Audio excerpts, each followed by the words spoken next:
ओम नमः शिवाय। हर हर महादेव। आज की इस वीडियो में आप रसपान करेंगे प्रदोष व्रत कथा की। प्रदोष व्रत कथा सभी को सुनना चाहिए। कथा सुनने से भगवान भोलेनाथ, माता पार्वती सभी कष्टों का निवारण करती हैं। सनकादिक ऋषि ने पूछा, हे पूज्यवर महात्मय, कृपया यह बताने का कष्ट करें कि मंगलप्रद कष्ट निवारक प्रदोष व्रत सबसे पहले किसने किया और उसे क्या फल प्राप्त हुआ। श्री सूत जी बोले, आप सभी शिव के परम भक्त हैं। आपकी भक्ति को देखकर मैं व्रती मनुष्यों की कथा कहता हूँ, ध्यान से सुनो।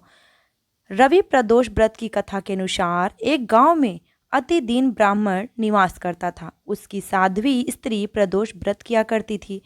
उसे एक ही पुत्र रत्न था। एक समय की बात है, वह पुत्र गंगा स्नान करने के लिए गया था।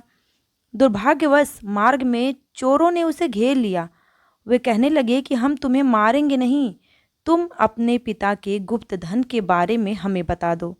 बालक दीन भाव से कहने लगा कि बंधुओं, हम अत्यंत दुखी दीन हैं, हमारे पास धन कहाँ है। तब चोरों ने कहा कि तेरे इस पोटली में क्या बंधा है। बालक ने संकोच कहा कि मेरी माँ ने मेरे लिए रोटियां दी है।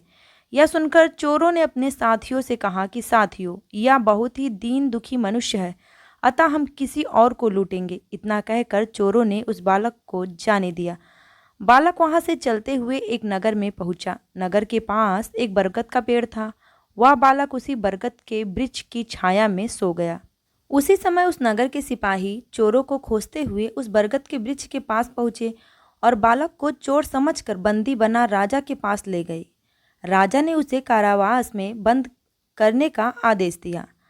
ब्राह्मणी का लड़का जब घर नहीं लौटा तब उसे अपने पुत्र की बड़ी चिंता हुई। अगले दिन प्रदोष व्रत था। ब्राह्मणी ने प्रदोष व्रत किया और भगवान शंकर से मन ही मन अपने पुत्र की कुशलता की प्रार्थना करने लगी। भगवान शंकर ने उस ब्राह्मणी की प्रार्थना स्वीकार कर ली। उसी रात भगवान शंकर ने उस राजा को स्वप्न में आदेश दिया कि वह बालक चोर नहीं है, उसे प्रातःकाल छोड़ दे, अन्यथा उसका सारा राज्य वैभव नष्ट हो जाएगा। प्रातःकाल राजा ने शिवजी की आज्ञानुसार बालक को कारावास से मुक्त कर दिया। बालक ने अपनी सारी कहानी राजा को सुनाई। सारा वृतांत सुनकर राजा ने अपने सिपाहियों को उस बालक के घर भेजा और उसके माता पिता को राज दरबार में बुलाया। उसके माता पिता बहुत ही भयभीत थे। राजा ने उन्हें भयभीत देकर कहा कि आप भयभीत ना हो, आपका बालक निर्दोष है।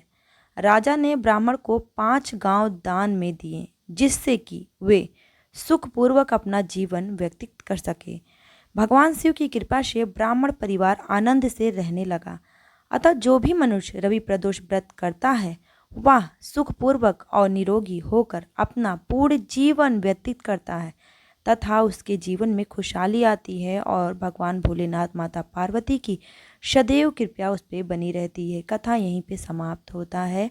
जितने भी लोग ये कथा सुन रहे हैं, हो सके तो शेयर कीजिए, इसका पुण्य हमें और आपको मिल सके। मिलेंगे फिर नेक्स्ट वीडियो में, तब तक के लिए राधे राधे, जय माता दी।